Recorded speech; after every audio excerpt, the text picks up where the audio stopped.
Фатима кызын сагынганда пайгамбар саллаллаху алейхи эмне кылды? Үйүнө барып, кой мен ушу зиярат кылып коюшу деп кызын үйүн такылдатсачы, такылдатса. Эч ким чыкпайт. Дагы такылдатат, эч ким чыкпайт. Дагы такылдатат, эч ким чыкпайт. Дагы такылдатат, эч ким чыкпайт.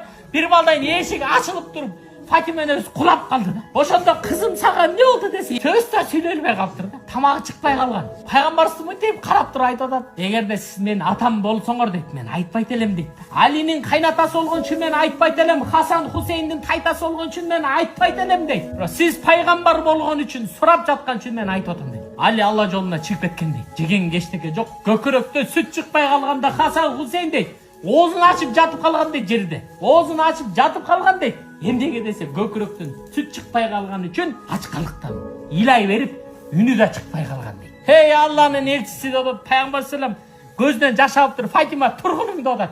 Пайгамбар шилекейин алып туруп, колу менен, мубарак колу менен шилекейин алып тилине басканда Фатима энебиздин курсагы тоёт. Алланын кудурети менен. Хасан Хусейнди кучактап туруп, пайгамбар саллаллаху неберелерин жакшы көргөн.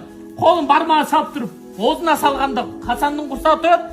Дасаңда Хусейндин курсагы тоонун өкө ойноп калат дейт. Мына ошондой курбанчылыктарды көтөргөн. Сен 5 мал намазга мечитке келе албай атасың, жылуу мечитке. Сен курсагың ток үйдөчү бүгүнгү. Токчулуктан үйдө жалкоо болуп бир намазды каза кылып атасың тууганда.